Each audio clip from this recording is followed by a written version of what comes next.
Good evening. I would like to welcome everyone to our council chambers this evening for our final council meeting of the 2024 year. Thank you all for joining us in person and those joining us via YouTube this evening. We will open up for our agenda adoption. Is there a motion on the floor to adopt the agenda this evening? Motion. Is there a second? Second. All in favor? Aye. Thank you. The motion is carried. At this time, we'll have Councilman Thevenin lead us in our invocation this evening. Thank you, Mayor. Let's pray together. Father, we thank you for this season of joy, a season of giving. And God, we just ask that you be with us tonight during our meeting. Lord, we thank you for a youth council that's coming in tonight. We thank you for the next generation of leaders that you're raising up in Harrisburg. And God, just ask that you be with them as they finish out their capstone and begin planning for 2025. So, Lord, just be with us during our meeting tonight and let it go smoothly. And we will not cease to give you all glory and honor and praise. In Jesus' name, amen. Amen. Thank you, Councilman Thevenin. Will everyone please rise for the Pledge of Allegiance? I pledge allegiance to the flag of the United States of America and to the republic which stands one nation under God, indivisible, with liberty and justice for all. First up this evening, we do have a special presentation from our youth council, and they will be presenting their capstone project. But first, we'll have Casey give us a little update. Good evening, Mayor and Council. Good evening. We're going to start tonight with an update on what our Harrisburg Youth Council has been up to, and then we'll get into the capstone project presentation. Before we dive into that, just want to briefly mention the mission of our Harrisburg Youth Council, and that is to empower the youth, promote civic engagement, and make a positive impact on the Harrisburg community. And I'm going to show a little bit about how we've done that so far this year. The structure of this year's Youth Council, we have 32 students, a part of our Youth Council, which are a part of 4 different committees. We have a member recruiting committee, a capstone committee, a community service committee, and a grant writing committee. And the positions for our Executive Board of Youth Council, which we will actually hold our elections at our December meeting, we will have a president, a vice president, a treasurer, a conduct officer, and a secretary.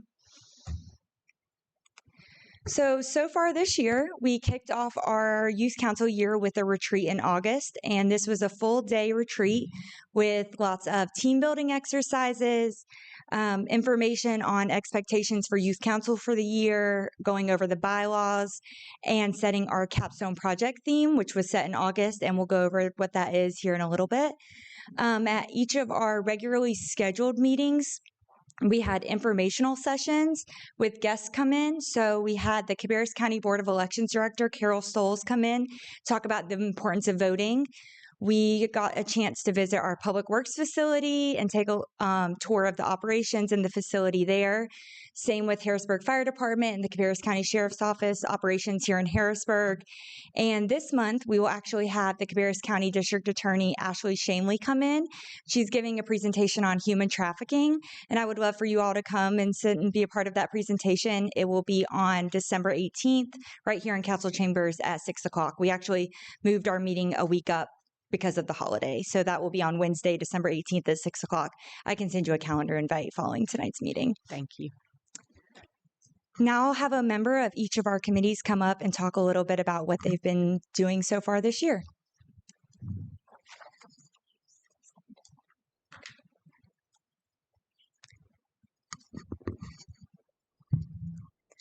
Good evening. My name is Anika Aurora. I'm a senior at Hickory Ridge High School and a proud fourth-year member of the Harrisburg Youth Council. Throughout my years helping lead Youth Council, I have watched our members grow in heart, initiative, and most importantly, community. The Community Service Committee is proud to share the work we've accomplished so far, guided by our mission to promote unity within not just our council, but all of Harrisburg. In order to organize our many ideas, our first order of business this year was to create a shared community service calendar. This tool has allowed the committee to brainstorm and plan the meaningful projects we work to implement effectively. As you can see in our community highlights, we have already gotten the opportunity to achieve many of our projects. In October, we hosted a breast cancer awareness booth at Rock in the Berg, and in order to increase engagement, we offered free face painting for kids, who I can assure you were a big fan. In November, members shared food at our youth council giving, cultivating the tight-knit community that is absolutely essential to the way that we function and grow together as an organization built on the value of collaboration. Looking ahead, the Community Service Committee is preparing to launch a project called Community Kindness Rocks. Gathering rocks from all over the town, the youth council members will paint uplifting messages on them to spread joy and inspire small acts of kindness throughout the town and its residents. As the head of the Community Service Committee, I am honored to stand here and share our accomplishments. But as a true representative of the committee, I want to highlight some favorite moments and personal impacts from our members. For Sanaa and Jenny, enthusiastically handing out Town of Harrisburg ornaments at the annual Christmas tree lighting reminded them of the strength of Harrisburg's community through the countless residents they were able to interact with.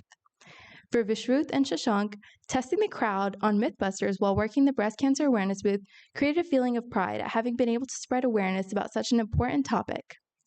For Varnika and Karthik, bouncing back and forth potential project ideas in community subcommittee meetings allowed them to discover a creative side they didn't know they had.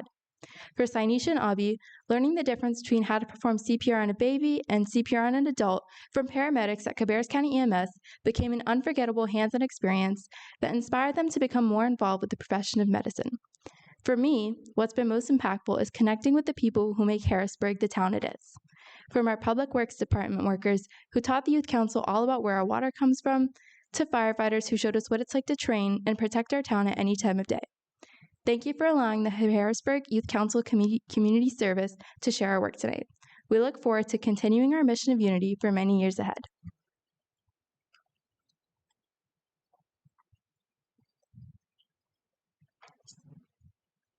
Good afternoon, Mayor and Town Council. My name is Nia Appleby, and I'm currently the class of 2026 at Hickory Ridge High School, and I've been a member of Youth Council for 1 year. And as a member of the recruiting committee, I'd like to share my experience and insights from our recent attendance at the Harrisburg Multicultural Festival. The event provided a valuable opportunity for us to connect with parents of middle school and high school students who expressed interest in learning more about our Youth Council organization. The parents were particularly enthusiastic about the benefits our organization offers, including networking opportunities, volunteer work, and social skills development. However, we identified areas of improvement, such as engaging more effectively with the parents and providing additional information beyond what was displayed on our booth. Looking ahead, the recruiting committee is currently developing strategies to reach out to middle school students as they transition to high school, encouraging them to join our organization. We also plan to introduce our program to high school student councils targeting student leaders who may be interested in getting involved. Thank you.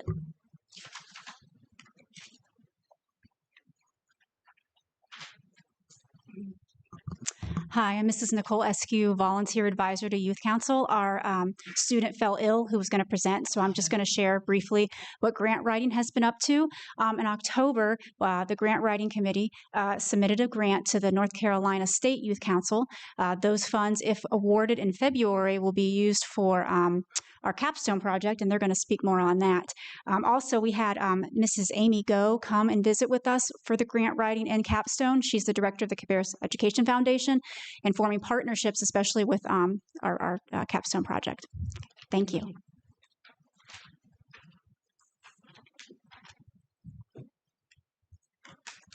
Hi, I'm Nathila. I'm a sophomore at Hickory Ridge High School, and this is my second year in Youth Council, and I'm the chair of the Capstone Committee. Hi, Council. My name's Layla Parker. I'm a junior at Hickory Ridge High School, and I'm also a member of the Capstone Committee. And I want to start off today by explaining what our project is this year. So as you can see on the screen, we're calling it Read Across Harrisburg. And this project aims to help elementary schoolers and elementary school teachers to have a wider variety of books, which will be donated by town council members and also purchased through the grant money that we hope to get and receive this coming new year. And it's also just to help decrease the cost of classroom books for teachers. Teachers spend a lot of money out of their own pockets on classroom libraries, and we're trying to help decrease that cost. And by giving them these books in the spring, that could also help offset the cost for the next school year when they're looking to buy more books for their classroom. At the moment, we have several donation drop-off sites set up, including we have one in the Harrisburg Town Hall customer service down the hall. We got one at the Hickory Ridge Middle School, Hickory Ridge High School, the Harrisburg branch of the Tavares County Library, and we also have one at Second Look Books. And then we plan to set up a teacher book collection date at Harrisburg Elementary School itself inside their location. And so going into how we will execute this project, we met with the Harrisburg Elementary School principal, Mr. Andrew Wedby, and he approved this project. He was very interested, so we're so grateful for their partnership. The reason why we went with Harrisburg Elementary is because part of their goals this year as a school is to increase literacy for their elementary schoolers. So we felt that this kind of project that we came up with, without even knowing that those were their school goals, went hand in hand compared to maybe other elementary schoolers in the area. And so starting off with this project, we did a lot of advertising, and we're going to continue to do advertising throughout the project. So you'll see on the following slides, we have different flyers that we're putting out through our town social media, and also some that we're going to print out and put around the town that advertise kind of like the book donations and the kind of books that we're looking for from our town members. And then we're also going to have an Amazon wish list. We're going to receive that from the teachers, because we also know that a lot of teachers have an Amazon wish list for maybe more specific books that other people may not donate. So using that grant money will also be a good way to get more specific books that teachers have wanted maybe for a while without paying for them on their own. Also, with this kind of goes with advertising, we're sending out interest form to the teachers at Harrisburg Elementary School so we can figure out what their availability is in the springtime. Because the way that we're going to kind of wrap up this project is for Read Across America Week, we're going to have youth council members come in and read to the different classrooms with the books that got donated by our town members. And so along with that interest form, there's going to be a few questions that kind of gather data in the beginning of the project so we can compare how our project was effective in those classrooms. So some of those questions will look like, as you can see, assess current student interest levels with book reading on a scale of 1 to 10. And those kinds of questions will kind of help us see where the classrooms are in the beginning of the project so that afterwards we can see if there was any improvement. As Layla mentioned, we have a couple methods of advertisement, and this is our generic flyer that we have set up. As you can see, it just advertises the community book drive, the fact that it's a Harrisburg Youth Council capstone project, and it highlights some of the different aspects of it. For example, each month we'll be collecting book donations on different themes to garner more engagement and support, because if we're just re-advertising month after month, maybe better to have more varied material going out so that people actually pay attention instead of things the same thing over and over again. It also just goes over our main goals with helping students build a lifelong love for reading as well. And so you'll probably see more of those flyers hanging around the town. But going on to how we're going to execute this project, the way that we're going to achieve this project is first by holding a book pickup for the teachers. So after we collect all of the donations and hopefully after we have the books purchased through our grant money, we're going to set up a book collection so that teachers can pick the books that they want for their classrooms. Obviously, different teachers have a current inventory at the start of this project, so we don't want to just give them books. We want them to have the freedom to choose which ones they want for their libraries, because they know their students better than we do. And then we also want to create a sign-up genius for youth council members so that we can figure out when we can come in and volunteer and read to these classrooms. So that way we can have an adequate number of youth council members for each classroom, so there's not an imbalance. One classroom has 5 members and one has 1. We'll make sure that the sign-up genius has a certain number for each youth council member to go and volunteer and read to them. And then we're also going to send a follow-up survey after Read Across America Week. So after we read to these classrooms, we want to see how the students liked it. Did they enjoy it? What kind of books did they like to read? So we're going to send a follow-up survey as well that will kind of have similar questions as the initial survey that we sent out, so that we can compare the data from the beginning to the end. And as for risk management, as we know with donations, we can get a lot of varied results, especially because people have different standards for what's good to use and what's not good to use. But we have spoken obviously with Principal Wedby as to what the standards are for the elementary school. And so we're going to share that information with the rest of the youth council, and we will be looking at every single book that comes into our possession. So nothing that goes over to the elementary school will just be donated and then sent over there. Also, Principal Wedby is looking for a way for the books to be evaluated after they get there as well. So there are kind of 2 rounds of evaluation for these books, so that there's nothing that gets there that no one saw, before it sees the students. So at this moment, our project timeline is as we have it up here. So in October, we designed flyers and finalized our project proposal. And in November, at our capstone committee meeting, we were able to decorate different collection bins and place them at designated locations. And then 2 weeks ago, at the end of November, we had our meeting with Harrisburg Elementary School. For December and January, we are advertising our donations and sending interest form to teachers, along with obviously presenting our capstone project to you guys. And then in January and early February, we plan on finalizing Read Across America Week reading days and finalizing the book pickup for teachers. We have a couple prospective dates out there for when we will be setting up the book collection days. And so in January, we'd probably be like looking through our donations and, as Layla mentioned, verifying that they're age appropriate and they follow any of the guidelines that Principal Wedby might decide to give us to follow. And then in late February, we plan on purchasing the books with any of the grants that we receive and actually holding the book pickup for teachers. And hopefully we are able to finalize volunteer signups for Reading to Classroom so that we can have that set up so that youth council members will be, well informed of when they have to volunteer and when they're able to. And then March is when we plan on setting up volunteer reading days for Read Across America Week. And then finally close off our project in April. We will be sending out a follow-up student to teachers and administration to kind of gauge how much of an impact our project had on the school overall, whether that be on the money that teachers plan on spending the next year for books, or just student interest in reading, or just like the frequency of books checked out from student libraries. And so going into our project outcomes, obviously we're going to send out that feedback form. And what we kind of want to gather from that feedback form is that, one, for students to gain a greater level of interest in reading, we want to kind of pair them along with Harrisburg Elementary's goals with having students be more interested in reading and kind of fostering that love for reading at a young age. So we want students to have a higher rate of interest in reading books on their own outside of school material. We also want to increase the variety of literature that students are exposed to. We all know the classic elementary school books and they're amazing, but we also have so many new authors that are coming out with new books every single year. And we want students to be able to be exposed to those books as well, even in their classroom libraries. And we also want to, like we said before, decrease the cost for teachers that fund their classroom libraries, which will come out hopefully in the feedback form as well. And we want to have community engagement in the future of education. This is handling our youth, like the youngest of the young. It's our elementary schoolers, and we want the community to be involved in helping them foster that love for reading, because as data shows, that increases education and helps us have a more secure future for Harrisburg. And thank you guys for listening. Are there any questions? Ladies, you guys give me so much hope just to hear you guys present that. In a day and age where screen time is at an all-time high, it's so nice to see you guys getting some printed books back in the hands of our kids. So what a great project. We're happy to support you in any way that we can, and thank you for sharing. Are there any other comments from council this evening? I have one, and this is just, when we're talking about putting books in the school, I think there's even a better opportunity on top of what you guys are doing is to get you a rubber stamp to put inside the books. This was donated courtesy of Harrisburg Youth Association. Casey's writing it down. Right? So that we're recruiting those kids at a young age, bringing them back, so they can remember, hey, when I was in elementary school, I would love to see this continue to go through. So that's just I love that idea. That's awesome. Thank you so much.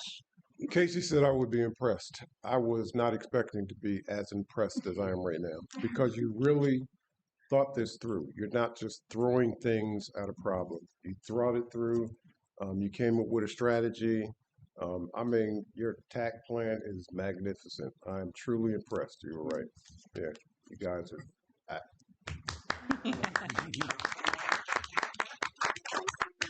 Thank you guys so much. I do have a question. Do you guys have a monetary goal in mind? I don't know how much this grant is or what would make a difference or anything helps. Do you have some sort of goal you're going for? The grant that we applied for is a grant for $300 from the North Carolina State Youth Council. We don't have a monetary goal.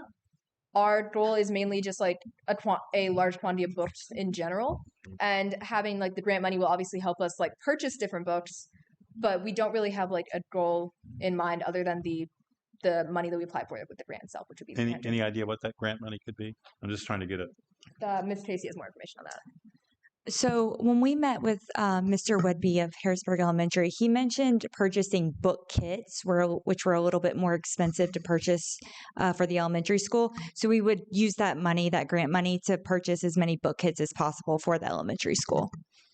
And that's why we also we're looking to set up the Amazon wish list that, myself, I don't currently have elementary age books in my household just because, don't have kids right now.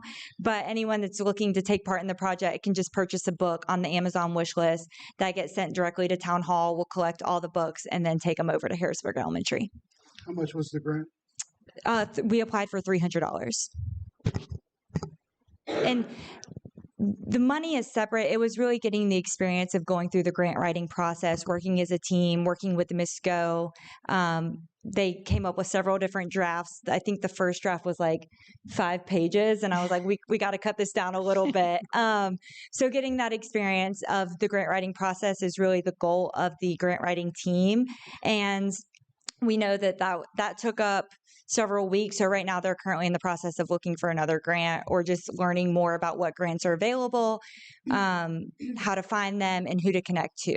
And how much are the book kits? Did we get a price? I think he said $500 to $800 for one kit. Yeah, decodable books through K2, kindergarten through second grade. I mean, I would challenge our council to see if we could use some of our discretionary funds to allocate some money towards their effort, their cause.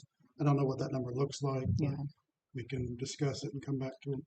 Yeah, we can at least try to match it.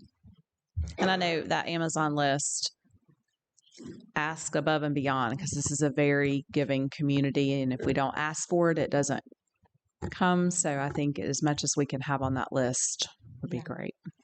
And we'll make that link available on our website and everything. All right. Thank you guys so much. Good job. Thank you. I'll put that action items. Casey, one last. Next time you guys meet, if you could kind of give us an idea. I mean, I know the sky's the limit, right? But is there something that would make this an amount that would make this more successful versus you wouldn't have enough to really get the plan rolling? Okay. Right. Thank you. Thank you, Casey. That was it for our special presentations this evening. We will now move into the public comment portion. Speakers are limited to 3 minutes. Please speak about or keep your comments about the subject not personal in nature. We've got 4 signed up this evening, so we go to first on the list. We have Brett Crosby with a YMCA update, and just make sure you give your name and address for the record. Yes, thank you, Mayor Teague. Brett Crosby. I'm at 224 Ridge Drive here in Harrisburg. So it's been a while since I've been here, and just wanted to give you guys a quick YMCA update. So as you guys know, back in May, we did our groundbreaking for the Harrisburg YMCA. Given where we're at in the park and the dirt moving, and it's been kind of hard to see other than the dirt road coming in. So this picture is actually already a little outdated. It's a few weeks old, but this is the progress of where we're at now. So the building is coming out of the ground. Most of the walls are up now, at least on the exterior, and they're working towards getting the steel up. So it's about maybe halfway under roof now. They're planning for it to get under roof by the end of the year. And then construction to continue, getting ready, getting the facade and all the interior stuff done over the next little bit. So if you've been in Harrisburg Park and you guys were there for the Christmas Friday night, the access road going in from right behind the amphitheater is pretty close to on grade. They've got the water sewer lines and utilities starting to get in there. So progress is really going well. We're still targeting end of summer opening. Schedule's not been impacted in a negative way. This week may be different because it's raining. So we'll cross our fingers. So thank you all for your support. I did want to offer, I was able to take Mayor Teague out on the site a few weeks ago. I think we picked the busiest day on the whole site. There were all the deliveries coming in. We were dodging trucks, putting the car we were in back between trash cans just to find room to go. So we'll be happy to meet anybody out to do a site tour if you want to do that. Just reach out to me and let me know. And And hopefully this will be the last year of a shaking screen and Jim throwing basketball teams in every nook and cranny in Cabarrus County. So again, end of summer next grand opening. I did want to point out, you have not seen this information yet, but get on your calendars.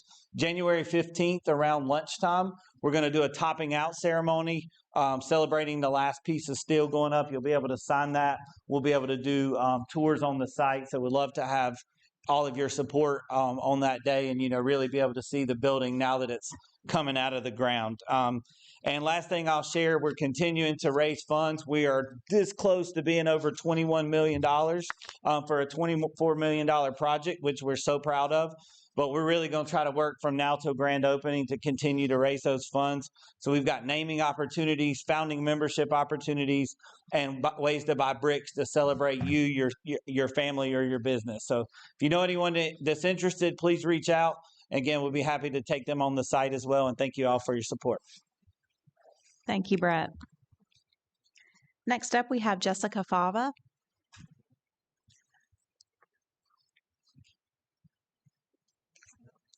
Hello, welcome. Thank you for having me. Thank you for all your service. Just make sure you do name and address for the record. Jessica Fava, 4455 Mill Landing Drive. So I am here as a proactive versus a reactive situation. I live in Bridgepoint community, and the town's plan is to connect Tom Query Road to Bridgepoint Drive.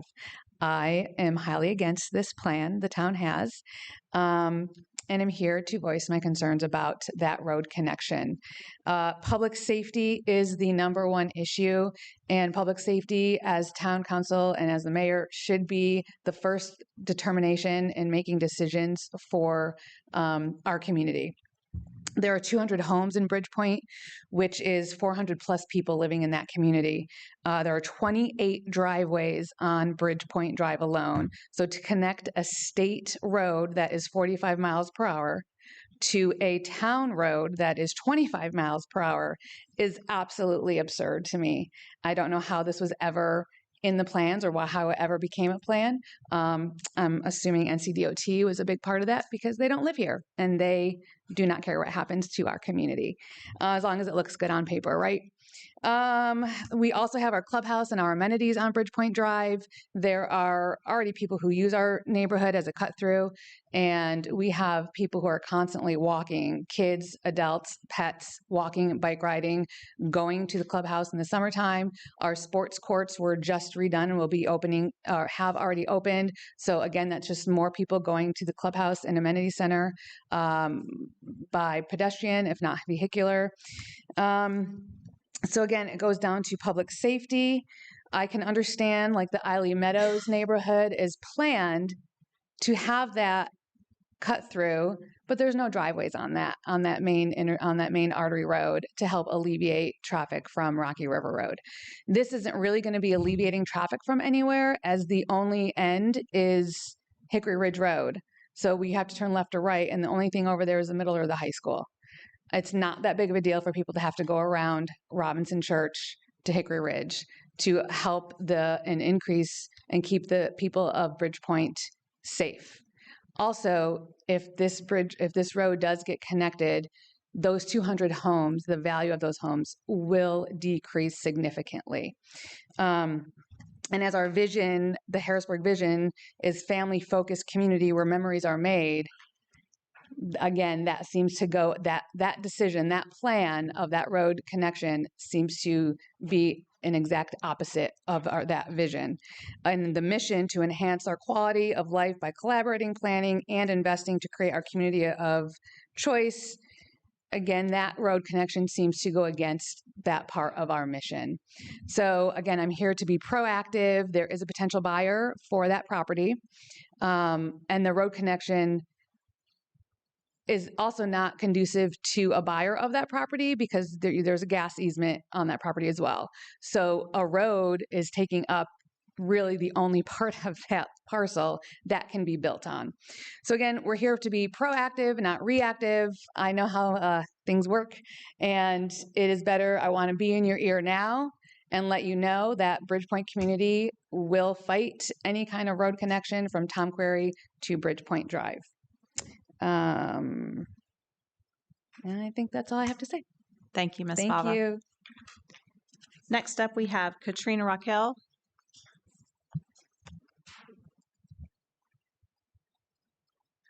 And just state your name and address for the record. Thank you. My name is Katrina Rokel, 4490 Woody Glen Court, Harrisburg. I also am an owner, and I'm the board president of our HOA of Bridgepoint. And this last year, I've seen it even more with the traffic coming through there. The roads are not conducive. I'm a real estate agent for almost 19 years as well.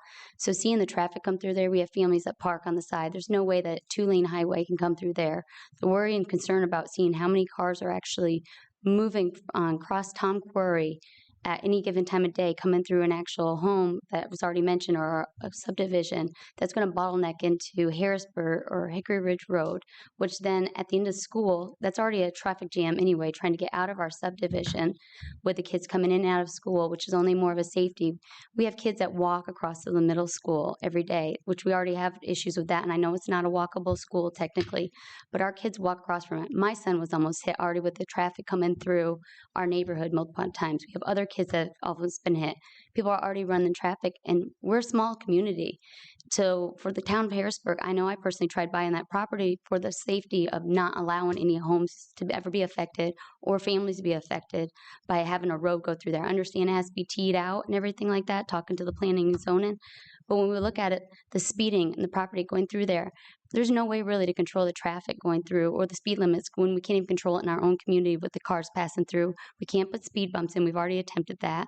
Stop signs have already been hit before traffic coming through. So we've already had some of those taken out in our community. Coming through that cul-de-sac, if you look at Bridgepoint, coming through from the lead property, if you put Tom Quarry through crossing Robinson Church over into Bridgepoint, you've got a cul-de-sac there. And how it's located, yeah, you can grade it, but it's still a blind hill that will affect 2 major driveways. That's a big safety concern for cars being hit, the people being hit, trying to back out. Again, we just did a lot of remodeling and everything. So we have new facilities that just opened up on our sports courts, which is constantly active. And we have cars that park along the road because we don't have enough parking already for homeowners to be able to use our amenities, which cars can get through right now. We've already had some issues with people just having events for religious holidays or different things. And we're having trouble with emergency vehicles being able to get through because they're parking on the side of our roads and everything like that. So therefore, allowing that main road to come through that area right now is already a concern for us because we're seeing a concern in our own neighborhood just for families being able to celebrate together. We are talking with a buyer is here. Currently, we've been meeting with him. They're talking about putting a deed restriction. The sellers are in agreement with putting a deed restriction as well as the buyers putting a deed restriction. So we've looked at hiring an attorney. Well, we have one that's helping with us right now to be able to try to protect that. And the buyer is very fortunate. We are fortunate to have a buyer that's willing to do the same who lives on Tom Quarry. So I know he would like to talk today if he can. And again, 4.5 of that parcel is actually only usable with that gas line that's going through. So realistically, if a buyer was to buy that property, a house should, if you were looking at laying out properly to get the most use of the land, is actually putting a house right where Bridgepoint is to be able to break that up into 3 acres lots to be able to put one right there. And that's taken away from a potential buyer in the future of using their own property just to have a main road coming through a community. Thank you for your time. Thank you. Last on our sign up is Raymond, and I'm sorry I can't read the last name. So Raymond, if you can just state your name and address for the record.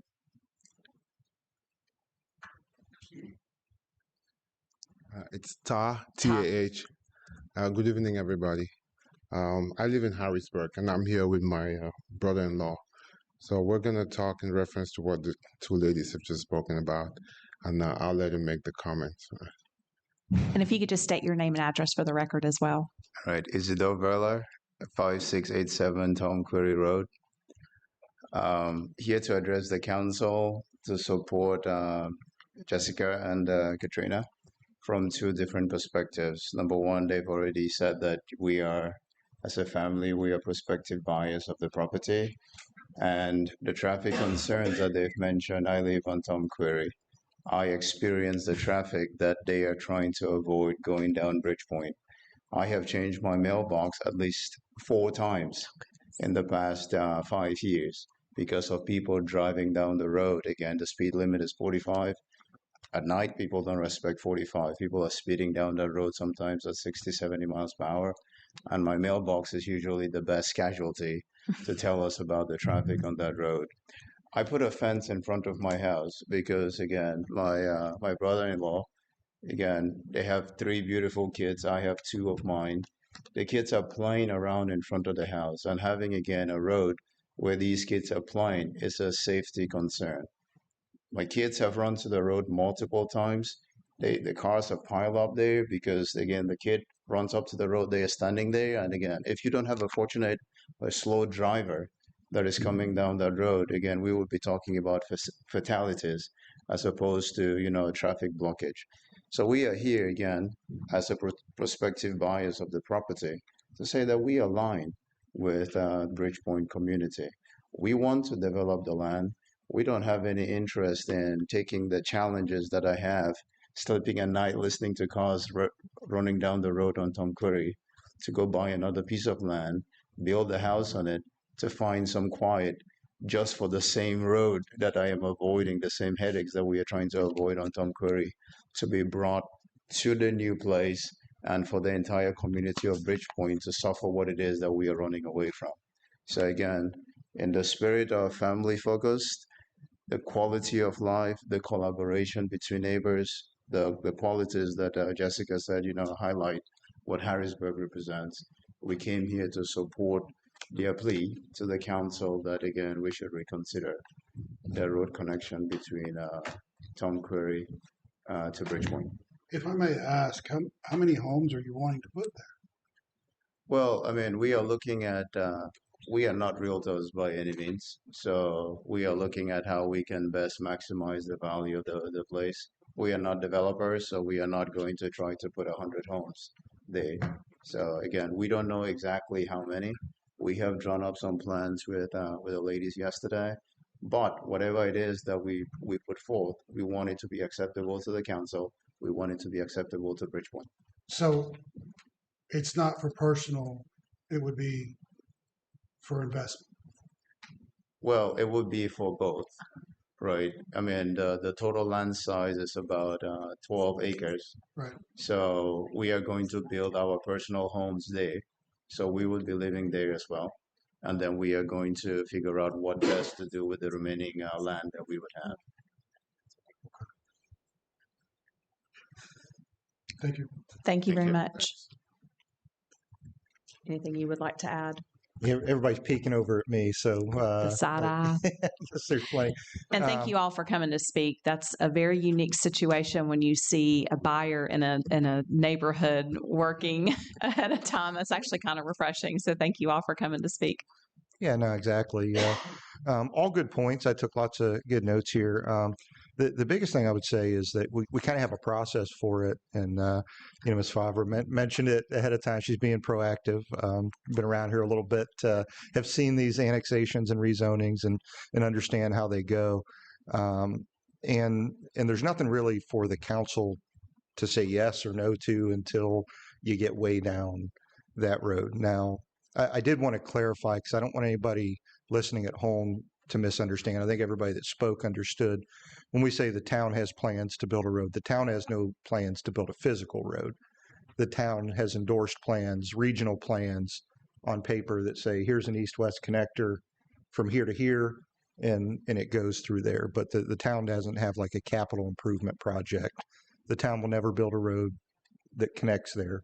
However, anybody that has to come through an annexation, a rezoning, or change anything from their property as it is, because that currently isn't within town limits.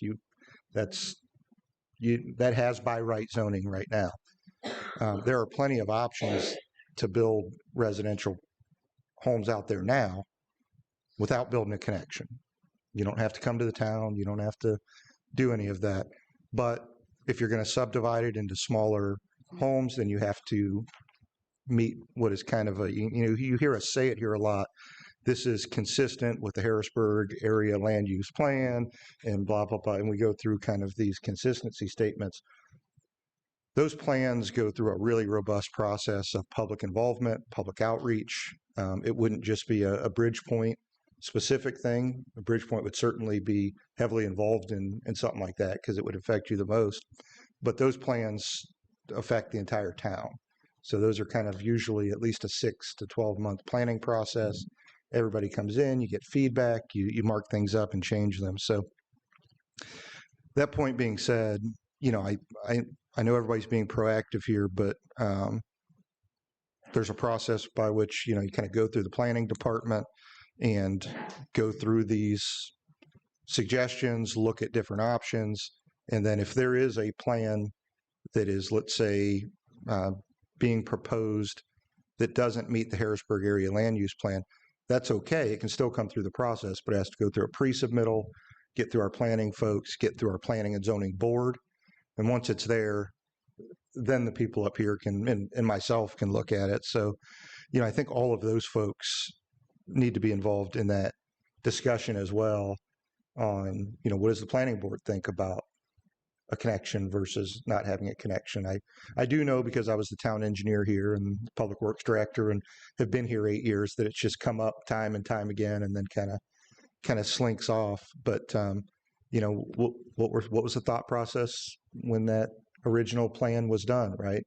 Before Bridgepoint came in, it was planned to connect Farm Mill over to Charlotte, Tom Query through Bridgepoint, Ragin Ridge Road, now through Harmony, and then Harmony connects over to Farmington. So those other areas have been built. And what are the impacts of not doing this connection?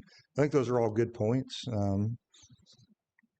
You made a great point, Jessica, on the Eiley Meadows, on, you know, the things that we've learned, right? Since, you know, everybody up here, and I think all of my staff at this point, has inherited most of these older plans or these older designs. And Bridgepoint is one of the neighborhoods similar to Rocky River Crossing, where you have driveways and you know, connections out that might not make sense, certain intersections in certain places. Eiley, we've cleaned that up. We don't have that. You know, we've built these as through roads. Traymore 2 has the exact same thing, where we don't have these connections out. So there are unique considerations. I think it's premature for us to get into it without seeing plans and getting into the details. The people that do that are Zach and Shelley, and I would encourage you to kind of sit down with them and really hammer those out. And if it goes to the next step, then you'd engage really our other development folks and planning and zoning board before council would get involved with that. They're kind of the last line of defense, but it's always good to get them involved early. Thank you, Rob. Yep. That concludes public comments this evening. Next on the agenda is the consent agenda. Is there a motion to approve the consent agenda as presented?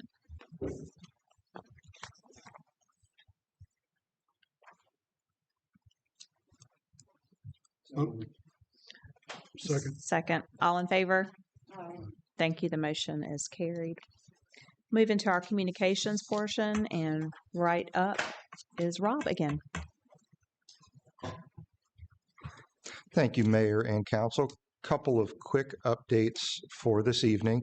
The first one I want to make everyone aware of, if they aren't already, is that our U10 Pop Warner team won their first game at the national championship. I guess that would be the quarterfinals. So they play again Wednesday, and if they win Wednesday, they will be playing for a national championship on Saturday the 14th, which, if you haven't seen yet, check out the write-up in the Independent Tribune from this weekend. That was fantastic, and I think we'll have a lot more to say. Those kids are doing wonderful. They won in overtime with a field goal, very, very dramatic win. So we're extremely proud of those kids, and can't wait to welcome them back home. Next thing up is trash and recycling. If you remember, during our budget season, we authorized bringing the containers in-house. So we're at that point. So just a reminder that we are purchasing those. We have approved the blue container, that we have that in, and that's been made. We're waiting this week to get the gray container here and make sure that it meets our standards. If it does, then we'll have that blue and gray container with the town logo. We'll be rolling those out in January. Prior to that, we'll be sending out postcards. We'll be doing social media blitz. We'll have it on our website. We'll also be doing literature in the cans. Underneath the lid, there's a little hook, and we'll have some literature on there on what to do. But honestly, there's nothing to do as a resident. You don't have to take notes on this.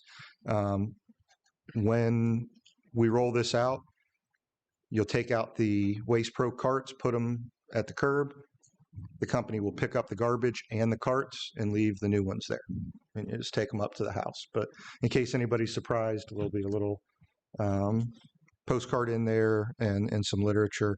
And just as a reminder, that saves us $2 million over the 10-year life of the cans. So I was able to reduce our solid waste contract, as well as just give us the opportunity to provide better service. We have a lot of problems with our new folks that move in. We get 400 new homes a year that move in, and they have a hard time getting the carts out to that. We'll have those here now, and our public works folks will run those out whenever we get a new resident, and they'll have the nice new carts out there. Also a much better look, branded with our color, clean, logoed. And this also gives us the opportunity to start testing how we bring our solid waste in-house. We'd like to do that, as you get bigger as a community, it becomes a little bit more cost effective. So this is our first foray into that. So look out in January. As long as those colors are good, we'll start that rollout sometime in January. And it'll probably take several weeks. I don't think we'll get the whole town on the first trash pickup. Some people will be on vacation, they'll get missed. So this will probably be over a 3-week period where we'll come back and get the people that we missed. And finally, after 3 weeks, whoever's been missed will just be missed, and we'll handle that in-house with just cleaning up the stragglers. I also wanted to give a little bit of an update on budget season, which is in full bloom for the town staff. My staff is exhausted. I can see it in their eyes out there. We've been really burning the midnight oil on it, doing it a little bit more aggressively this year. Just for reference, what we've done already, we've already completed the internal review and discussion sessions at the department level, where they do all the work on everything that's coming up for the next year, challenge and goal wise. I would estimate our staff, each individual department has spent more than 10 days on that, so 80 hours, and multiple people in those departments on that. We've held our staff retreat where we set the priorities and discuss the upcoming goals and challenges. We did that all in one day, similar to what we do with the council, so that was something new this year. We've completed our draft 1 base budget in every department, as well as additional asks. So I've asked them to give us kind of a stripped down base budget. What can you survive on, even though that's not typically what we do, and then what do we need to continue the progress that we have. So our staff has probably got another 5 days in doing that ask, each department. And our department managers have also done formal presentations. They put together the PowerPoint of all of their budgets, and that was about a 2-day process for all of our departments to present to the management team in order to tell us what their goals are for the upcoming year. We still have, before Christmas, we're going through the finance QA and QC, which the finance team and Lee have been in at least two full days, and probably have some more days this week to just get all our document prep done. Our final department draft revisions, we have about 3 days left of this week, where our departments will kind of get all of the comments and feedback and QA, QC, and finalize their budgets. And then the final department manager meeting. So every department will come in, now that they've done these presentations, they will come in and meet with management, and we'll kind of get down to the nitty gritty on what are we moving forward with as we go into the council season, and what we can talk to you all about during the council retreat. And then finally, 2 more days of revenue preliminary analysis. Very early for this. Brian's going to give me his best magic on what we can look forward to. But this all wraps up before Christmas for us this year, which provides our staff a little bit better holiday, but it's really tough the next 2 weeks. So all said, we've probably added an additional 3 full weeks of staff work to the budget season this year. I think it'll provide us a much better product and give us a better handle on it going into the holidays. That being said, I'm very proud of our staff for doing that, and they're in great shape. But it has taken away from some other things. We've had some folks reach out about things like the Main Street roundabout and looking to meet on projects like that. I would just ask everybody to be patient if you're trying to get a meeting with our department heads or myself before Christmas. It's probably just not going to happen. Most of this is going to be after the new year to get to anything that's not kind of a 2-week priority. For instance, the roundabout. I talked to a few of the residents out there. This is a 3-year project. Right? We got some time. Like, it won't even be in this budget season. So I know when you hear something near your house, that's the most important thing to you, and that's certainly the most important thing to us as well. It's just a matter of prioritizing when we'll get to it. So we will definitely get to everybody, but right now it is peak budget season for us. Also, 2 more things. I did want to shout out, and I know a lot of the youth council left, but we still have some members here. But I want to thank Casey and Nicole and in the group, and I also want to highlight the transformation that youth council has gone over in the past 18 months or so since we've reorganized. This is really what we've always wanted to see, right? We've wanted to see this as Mr. Price said, just kind of just wow, right? Really blowing you away a lot more than you expect, because we know these young folks are eminently capable, and pushing them and asking them to go through these processes comes out with a wonderful end product. So, I love this final project that they're doing, and I really think that it shows the talent of the group, but it also shows the foresight of the council and the hard work by Casey and Nicole to give the mentoringship and the guidance and push it forward.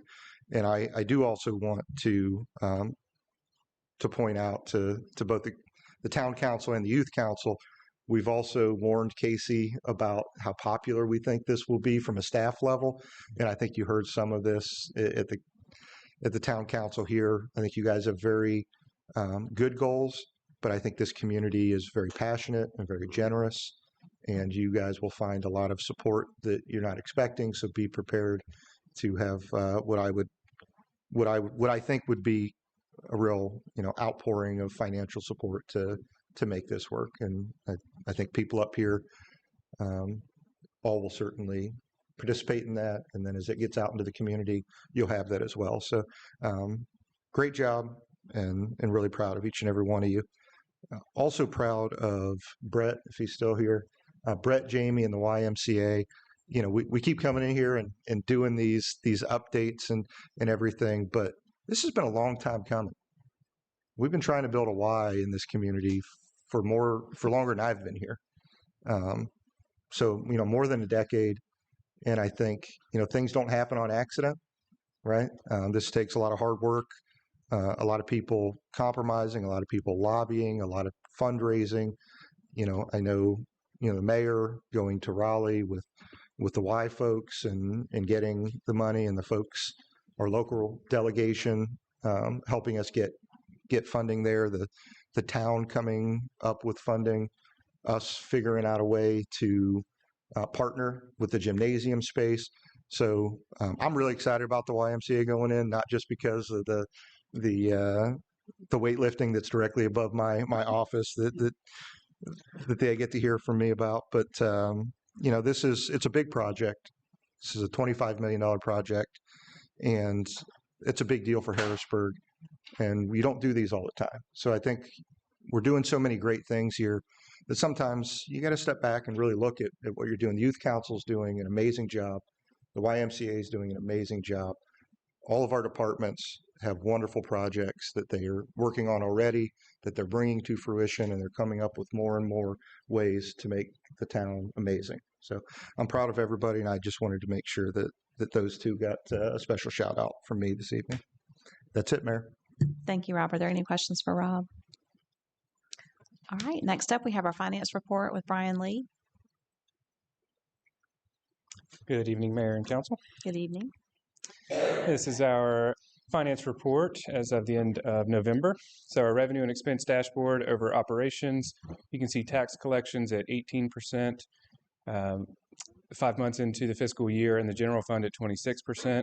Last year at this point, we were at 21% collections for property tax, but vehicles made up a much larger percentage of our overall property tax collections. So I don't see any concern there, and I think that over the next 2 months, we'll really see all of those escrow payments start to pour in, and we'll be right back on track there. But I'll keep you updated if anything is slipping there.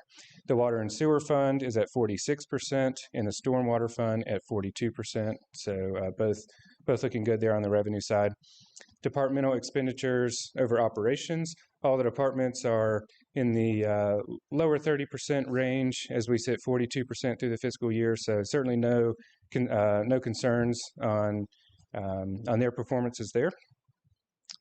Moving on to the remaining general fund departments, all the same story there. Parks and Rec is down at 44% now, so we get to lose that little add-on comment there.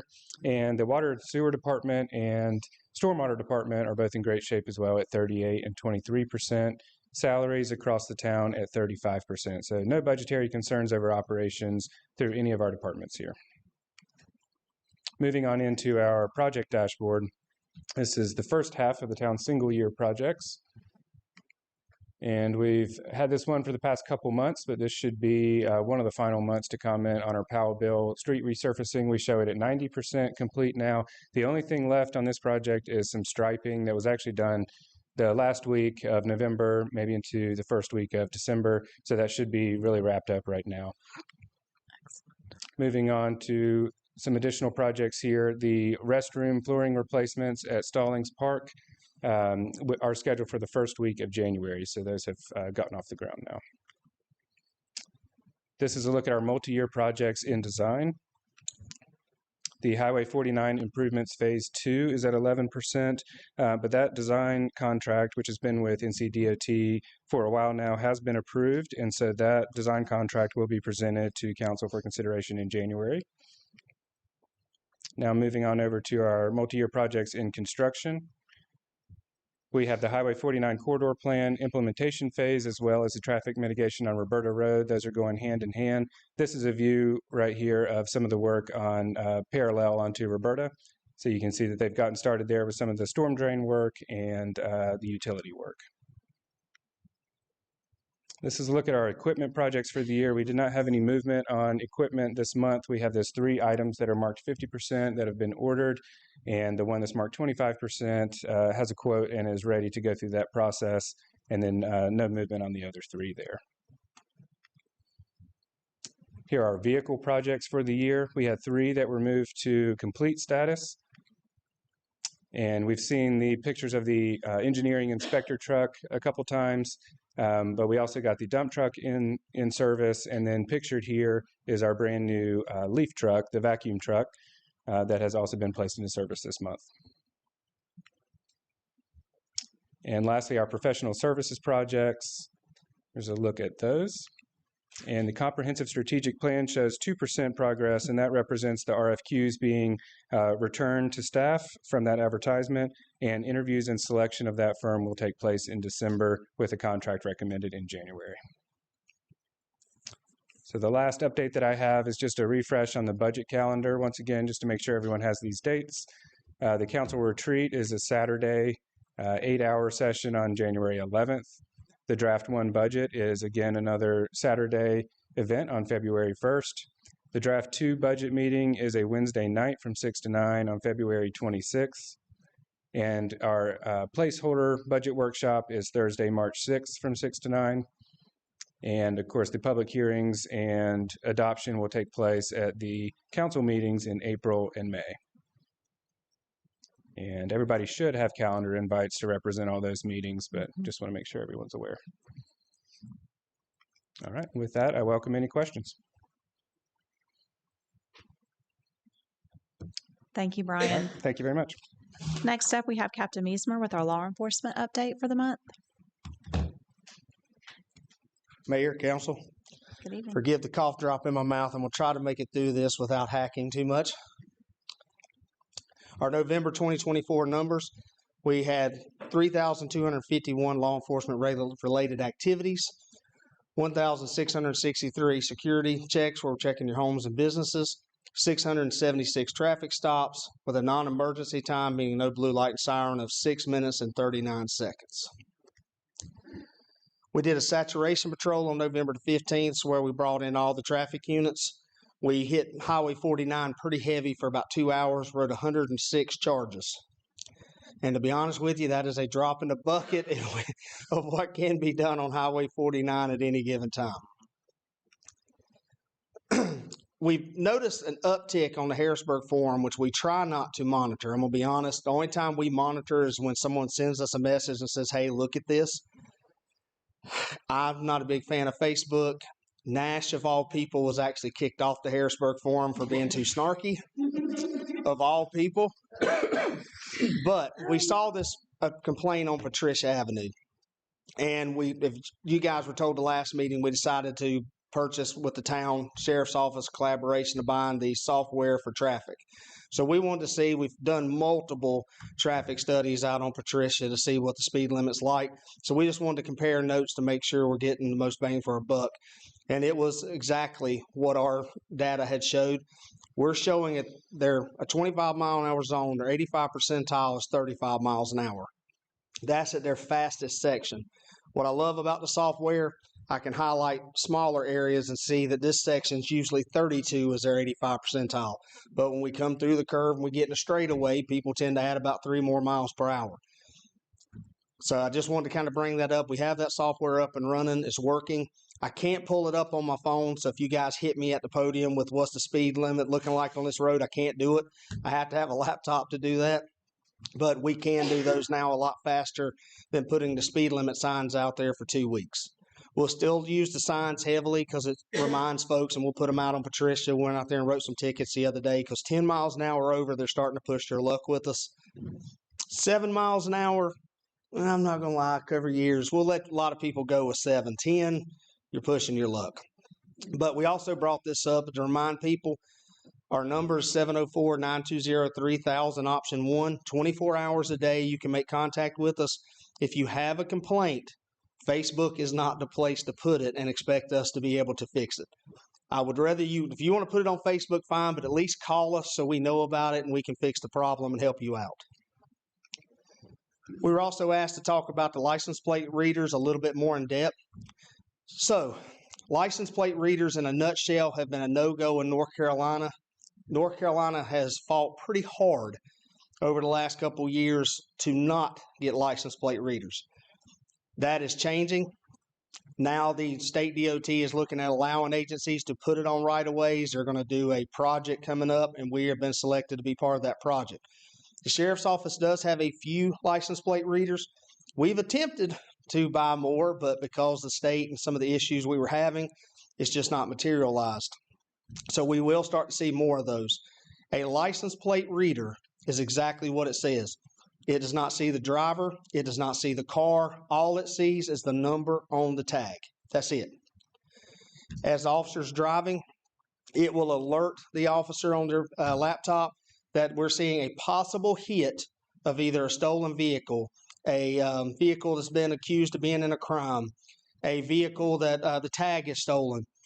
It will pop up on the side and say, this is the tag that the camera is seeing. The officer then has to look at the hit that is next to it through our NCIC and compare and make sure they're correct. Usually they are not. And the reason being is you have 50 states, 50 different tags. 50 tags is really it's probably more like 200, 300 different kinds of tags because if you pay for it, the state of North Carolina will give you a tag that says it. And that becomes a problem for these readers. So for example, New Jersey, a very Christian person bought a tag personalized that said Jesus. Jesus' tag got stolen off of that car. So now every single Jesus tag that is not a New Jersey's tag gets flagged by license plate readers. Just on December 1st through December the 5th, we had over 200 hits for officers working those days, those 5 days. How many traffic stops did we end up making? 0. Now, that's not to say it's bad software. it just does not have the ability to decipher those tags. It's up to the officer to do it. So I know people worry about abuse. People wonder if there's a big error. If the officer immediately sees it's a Georgia tag, but the tag that's stolen is out of Texas, then they know that's not correct and they won't pull the traffic or make the traffic stop. It would not give us the reasonable suspicion or probable cause to justify a warrantless stop. We can't do it. I know the questions come up, well, what keeps the officer from just doing it anyway? That's the fruit of poisonous tree doctrine. If they were to pull over that car and find 6 pounds of marijuana in the back seat, if the reason they pulled them over was not justified, all that would be kicked out of court and we wouldn't get anything out of it. So there's no benefit for the officer to make that stop. I think license plate readers do have their place. They have helped us recover stolen vehicles, stolen tags. It's very nice when you pull up on an abandoned vehicle. And, sir, I'm sure you've had this happen. The vehicle in the parking lot that's been there for 6 weeks, and finally the manager calls, and as soon as your car pulls up and the camera sees it, boom, that's hitting as a stolen tag. And that's possibly on a stolen vehicle. The officer didn't have to input anything, take their eyes off the car. They can still scan their horizon. They help a lot with silver alerts, amber alerts, because now you don't just have the officer looking, you've got every single license plate reader in the cars throughout North Carolina looking for that tag. And hopefully that will bear fruit. So they are a good tool, but they're not a perfect tool. Any questions about those? Got two for you. Yep, hit me with it. So first one on the saturation, because we've seen it before. Could you please clarify the income that's generated from that? Where does it go? It does not go to us. Officers in North Carolina don't get any of the revenue from the tickets they write. Most of it goes to the court system, and after that, the state takes the rest. Our revenue is 100% tax-based. We do not get a dime from the tickets we write. There may be other states, of the other 49, I can't tell you where their tickets go. We don't see it, and I definitely don't see it in my paycheck. So there's no quota? There is no quota. Now, we do. Now, quotas are different. I cannot look at an officer and say, you're going to make 15 stops today, and of those 15 stops, you better write us 15 tickets. I cannot dictate what they do on those stops. I can tell an officer, I need you to make 15 traffic stops a day. Now, what they do on them, I could care less. Because some of those stops, they may walk up and figure out the person was telling the truth or wasn't doing what they thought they were, or they just needed a little bit of grace. Other times, they made it a ticket. That's the difference between a quota and a production goal. I will never tell officers, nor will the sheriff's office say what they have to do on a traffic stop. That is all up to officers' discretion. The last question I have, because I know the software was touched on at the last meeting, but we didn't get a whole lot of information on it. Which software? The license plate or the Urban SDK? The speed. Yes. Determining road speeds. So the comment will be that, well, I didn't see the sheriff's office out there. Could you kind of walk us through one more time how that's calculated? So, Ian Cover-Years, this is Big Brothers. When this came up, I even kind of cried. I was like, ooh, I knew it was out there, but nobody likes it. Our cell phones and technology tells on us all the time. And what it is a company that goes through the Department of Defense and pays for the ability to have your cell phone data and your smart card data, which everybody has a phone in their pocket. All the cars for well over a decade have had some kind of black box. I want to say it was 2015, but don't quote me on that, 2013. Your cars have a black box, just like an airplane. It can be downloaded, tells us having a bad crash where you don't survive, whether or not you had your seatbelt on, how fast you were going, if you broke hard right before, if you had an impact. It tells us all that data that we get a warrant for and go through. Well, that is constantly updating to the manufacturer who sells it to the Department of Defense, who turns around and sells it to Urban SDK. My patrol car right now, every 30 minutes, my patrol car updates what it's doing. And that is from Ford. So they take that data of your cell phones and of your car. They take the county GIS, input it into their system, so that way they know all the speed limits, and then they start compiling that data at our request. And that's where that data comes from. Anybody that calls and asks, I have no problem telling the community what their speeds are like. I'll send them the email link to where they can see the report that's printed out. It's not a problem for us. They may see us out there still because there have been some that we've stuck in the signs or put the signs out and realized, ooh, there is a major problem there. Farmington Ridge, case in point, is definitely one of the guys have been there a lot because it's pretty quick sometimes. But that's what I like about the software. I can start looking, hopefully see those numbers starting to tick down if they're doing enough saturation patrols there. But that is where that data comes from. So is it an issue of if I call you, you can pull it up immediately, or is it? If we are at a terminal, we do have a certain number of licenses. So I gave the license that I was slated for, Nash has, to make sure, because she's there just as much as I am. So if you called or someone called, we might have to play phone tag for a moment, but as soon as she got the message, she can pull it up. She said it takes her about 10 to 15 minutes, and she'll get faster as that as we get more tuned to the software, and she'll be able to pull it up and give them a report. Now, keep in mind, if you say Highway 49, that's a pretty long road. And what happens is we pull it up, you literally highlight sections of it that the problem is occurring. So there could be different speeds for different roads depending on the length. Just like on Patricia, closer to the curve is 32, 85 percentile. When you get to the straightaway before the stop signs, you hit 35 because people pick up speed during that spot. Or if they hit a hill or something along those lines, it may slow or make them faster. Thank you. Any other questions? Thank you, Captain. Next up, we have our fire department update with Chief Dunn.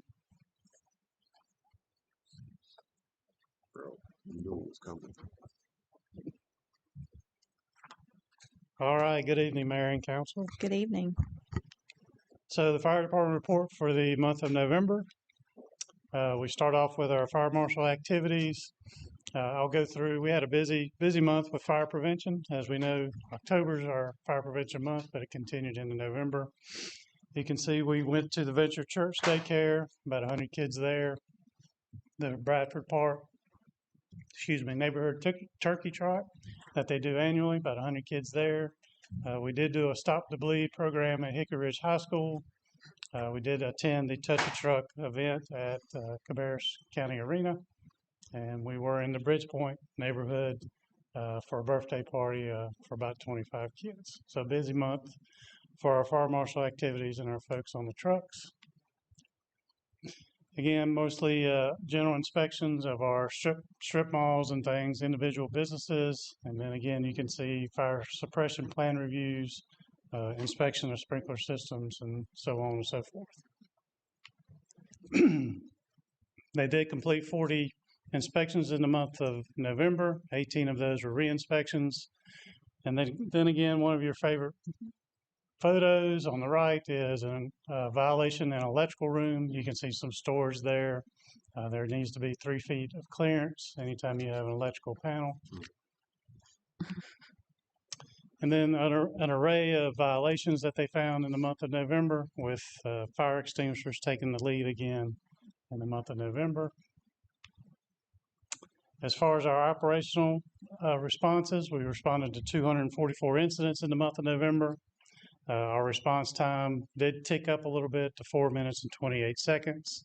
And as we've explained before, typically that's the time that our folks are out of their stations. And you can see with all the fire prevention that we did do earlier slide in the month of November, that's why that ticked up a little bit. And again, that correlates to this chart. And we fully expect that to come down in the month of December.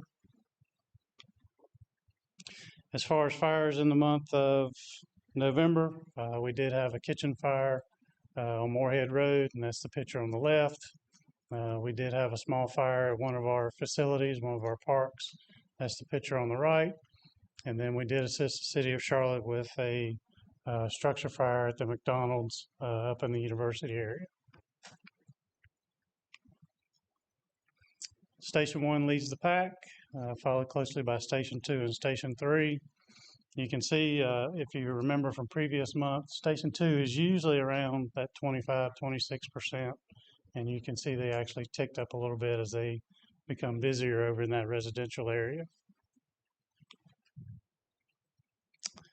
Rescue, EMS calls, vehicle accidents, things of that nature take up the most of what our responses are. Our heat map that shows the number of responses and how it correlates to where we are in our fire district. And then some of our updates. We did complete our debriefing for deployed personnel for the Hurricane Helene with our EAP counselor. We appreciate our human resources, Taisha, organizing that. That went very well. Our folks were very receptive to that and appreciated us being able to put that on. We are completing a Fire Officer 1 class, our TR Ropes classes, and always in conjunction with Rowan Cabarrus Community College.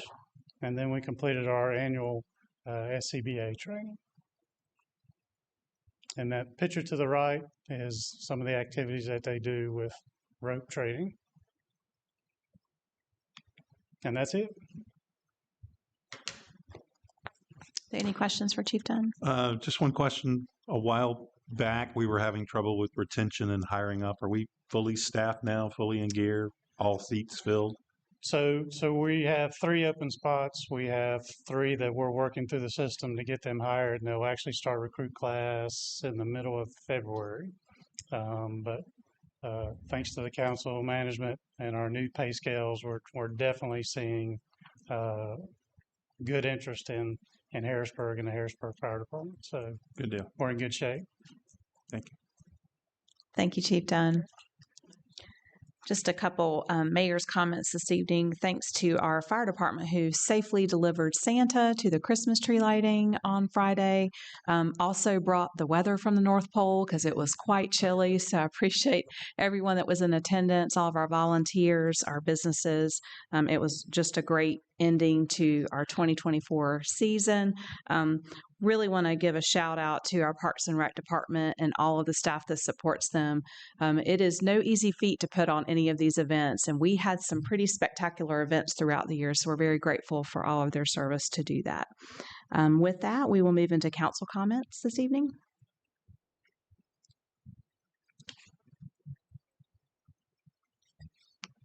I'll just echo what the mayor said. Other than the Arctic blast we had for one night only, it was fantastic out there. Well organized. Everybody had a great time. Created an experience and a lot of memories. So hats off to Parks and Rec. Did a great job. Thank you. Just a few weeks ago. Oh. Is it on there? Pull your mic over a little bit more.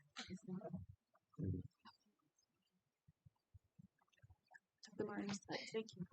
So earlier this month, we attended the groundbreaking ceremony for our behavioral health hospital that will be in Cabarrus County, and it's going to be awesome to be able to service the people in our community. All types of populations will be able to be served, adults and pediatrics, as well as substances and mental health disorders will be able to be serviced there. So it's going to be, it's in the ACN lot up near, it's in Concord behind Carolina Mall. That's really, really going to be an awesome asset to our community to not have to go to Charlotte or the coast or the mountains for those behavioral health services that, believe it or not, a lot of people in Cabarrus County use, but in Harrisburg also utilize those resources. So it'll be great to have those here. That groundbreaking was significant for Cabarrus County. Very much. I think we learned something. I didn't realize that they were they're sending kids out of state for services, which then means the social worker has to follow the child, let's say, to Florida for visits. So it really leans in heavy to what little resources that we have. So it was quite an exciting day to see that opening up. Any other council comments? Okay. With that, we will move into our one and only public hearing of the evening. We've got Shelley DeHart. Oh, no, maybe. Both. I'm introducing her. Okay, wonderful. And this is on the various chapters of the Unified Development Ordinance. Yeah, I just want to open the discussion by just giving everybody some context on where we are and how we got here.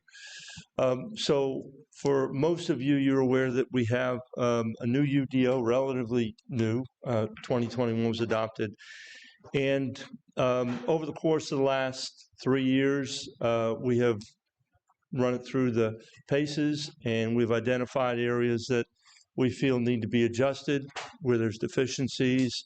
I know that some of council members have also identified areas of concern. And so we've begun the process to look at the entire ordinance. As a matter of fact, when I was out earlier this year, I told Rob this, that I literally read through the entire ordinance, line by line, and I stayed awake doing it. But quite a few issues that we want to rectify. We want this ordinance to be top shelf. And so in the budget this year, there are funds to hire a consultant to do a comprehensive overview of the ordinance, look at organization, if there's anything that needs to be changed, if there's any updates from a legislative standpoint. But in the interim, we've also identified some changes that need to be made. And so we want to be bringing those to you regularly. You already saw some of those at the last meeting, and we're going to continue to do that. We don't want, there's quite a few changes, and it may get to a point where we're looking at a whole section or a chapter, and we'll bring it all to you at once, but there are some significant changes that just involve one text amendment that can make a big difference. And one of those we'll talk about tonight is lighting. You don't really think about lighting too much until someone builds something next to you and the light is shining in your bedroom. So anyway, with that, I'm going to let Shelley go over these text amendments, but you will be seeing more of these, and we will bring those for you as we get them done.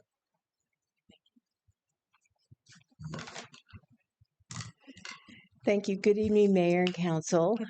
As introduced, this is a request to amend various chapters of the Unified Development Ordinance for the purpose of adding and modifying development regulations that ultimately enhance the quality of life for our residents. It is staff's recommendation that we conduct the public hearing and approve as presented.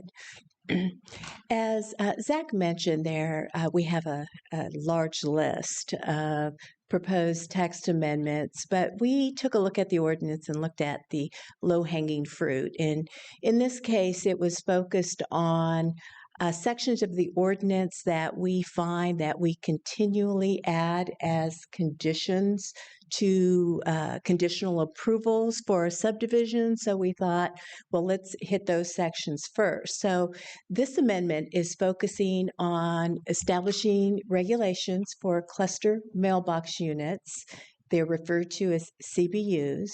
We're proposing to modify stormwater pond regulations to require wet ponds, so certain design criteria, as well as adding some requirements to amenitize the area, and then a simple cleanup of clarifying definition for limited service restaurants. So this amendment also includes minor edits and corrections found within these chapters. So the first chapter proposed for amendment is Chapter 140.04.07. Again, this is focused on cluster mailbox units. This new criteria focuses on location, with regard to being within a reasonable walking distance or within a centralized location. Some of the performance standards are to ensure that these boxes are installed under a covered structure that is architecturally integrated within the community. There's lighting for safety, designated parking, as well as accessibility. The second chapter proposed for amendment focuses on stormwater ponds and active open space. So we have continually added conditions to conditional zoning approvals that require a certain design criteria, that they be wet ponds and that they include an aeration, filtration, or fountain within the pond. So we decided to take this one step further and to require amenities around the pond, such as the multi-use path, lighting, benches, dog waste station, ensure that the design is accessible to the community, and even buffers if this area is located behind some homes. Again, this chapter also includes editorial modifications, and we did amend the ordinance to ensure that the developer would get a 50% credit for as their active open space when they amenitize these pond areas. It's currently written that they get 0 credit. So for them adding these extra amenities around the pond, they should get some type of credit. The last chapter is focused on clarification for our limited service restaurant definition. So the town of Harrisburg's use table currently defines 2 types of restaurants, a full service restaurant and a limited service restaurant. Well, reviewing our definition, it wasn't very clear that although a limited service restaurant does allow for delivery, carry out, drive-through, or the combination thereof, the town is not supportive of a full drive-through facility. So with that, we are proposing this amendment to make it clear that even if you have a drive-through type of restaurant, you would need to provide some type of interior service, interior sit-down, dine-in service. So with that, this amendment was presented to the Planning and Zoning Board at its November meeting. The board had a very healthy discussion on this and ultimately approved a motion to recommend Town Council approval with some modifications. Those modifications have been incorporated in the amendment that's presented to you here tonight. They also found that the amendment is in compliance with the criteria outlined in the Unified Development Ordinance and consistent with the Harrisburg Area Land Use Plan. So with that, we recommend approval. I stand by for any questions you may have, and we have a recommended motion. Shelley, I do have one question. When you say we're going to give them credit, and that's part of our process outside of the UDO now, but why would we give that up if it becomes part of the UDO? Why would they get credit? We just say that's part of the UDO, you don't get credit. That's just the standard. Well, when I say credit, every development in a major subdivision is required to provide a certain percentage of active open space. Mm-hmm.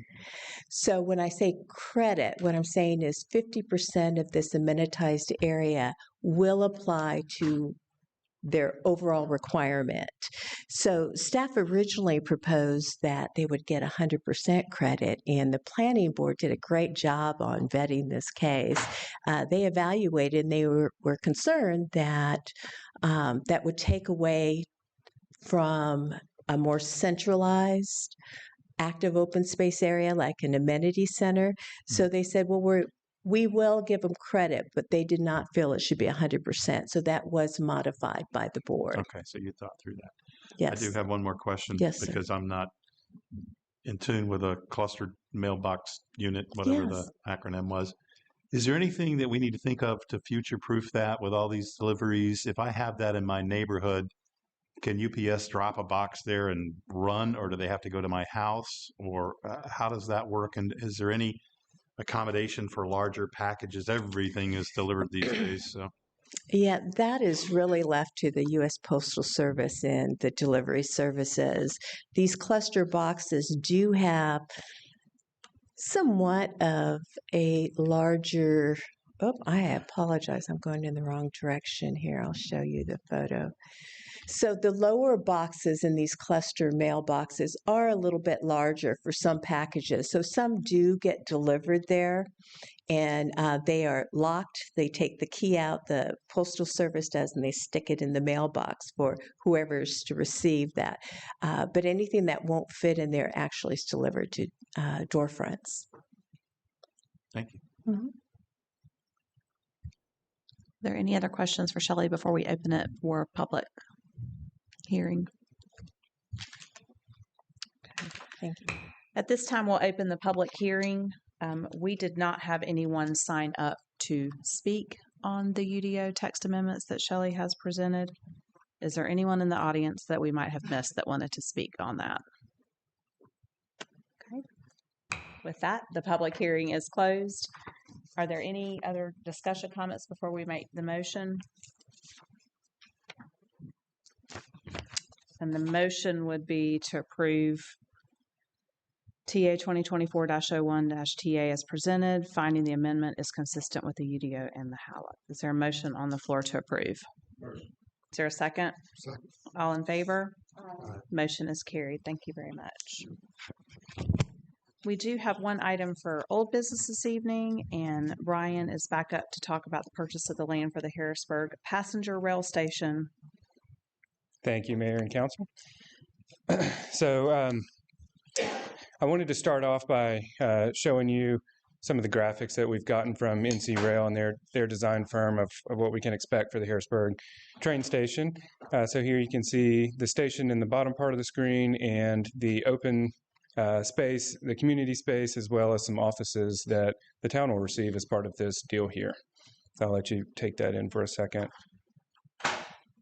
And then we also have some of the elevations of the building here as well. All right, so a little background on this project for Harrisburg. This was an August 2019 MOU that we signed, so fiscal year 2020, where we provided capital authorization in the amount of $1.75 million in total, including a $1.39 million purchase of the land that will house this train station. We signed an MOU with NC Railroad committing to that purchase, and NC Rail facilitated that in 2020 to make sure they could secure that land, and they've held that over this 4-year period. During that time, we went ahead and we set our $1.75 million in a separate fund to make sure that it was there when the time came to close on this land and to move forward with the project. And in that time, we've earned about $200,000 of additional investment income. And so our intention would be to add that to the project balance and have about a $2 million contribution into this project. As we know, we're going for grants, going for state funding that well exceeds what we have contributed and what NC Rail has prepared for this. So it's going to take a lot more to accomplish this, but I want to let you know that we have earned a lot of money on those funds that we set aside, and we'll be able to dedicate that to the project if you so choose when the time comes. But as of now, we have sort of an administrative item here, and that is to attempt to close on the land by December 31st for NC Rail's benefit, but also to move the project along and provide them with the funding that they need to take next steps in building this train station for Harrisburg. So with that, our recommended motion tonight is to approve the contract with NC Railroad Company to purchase a parcel of land for the Harrisburg Passenger Rail Station in the amount of $1.39 million. I welcome any questions. Have we resolved the insurance issue with NC Rail? Yes, in short. Yeah, in short, we have. So there's an indemnification issue that Norfolk Southern was holding out on, and they caved. They backed down on it.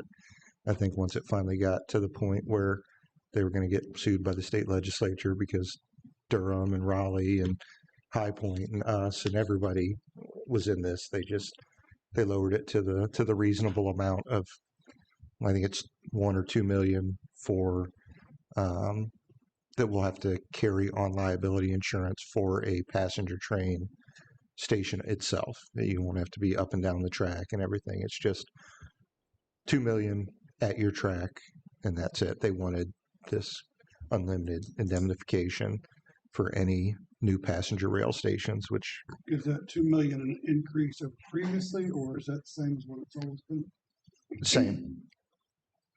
Same Same as what it's always been. And we're not responsible for any other piece of the track. No, you'd just be responsible for what happens at your station. And then, do we anticipate any other? I mean, we've had a lot of hurdles with this. So, Our final hurdle is financial on this. So this project has a $6 to $9 million budget shortfall. The biggest participant at this point is NCRR. They've got $6 million in. We are submitting on the 16th a Federal Rail Commission grant to cover the remainder. So we should know about that, 6-7 months after it's submitted is what we're hearing, but we've never submitted one. So this is kind of our first foray into that.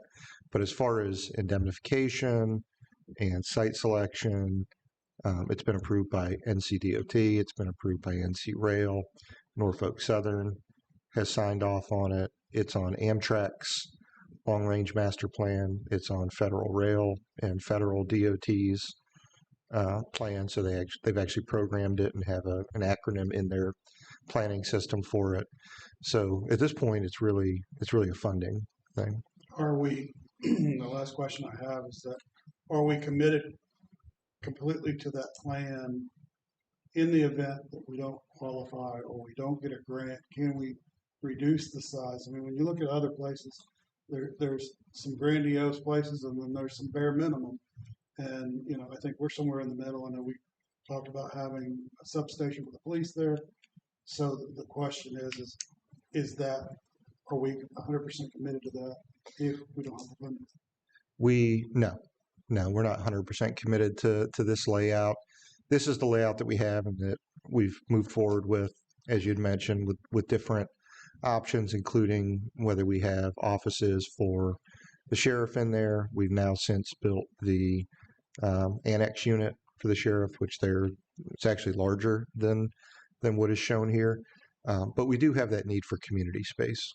We get a lot of requests for voting locations, neighborhood meetings, a lot of requests from the county. Where can you have something? So we certainly need the community space.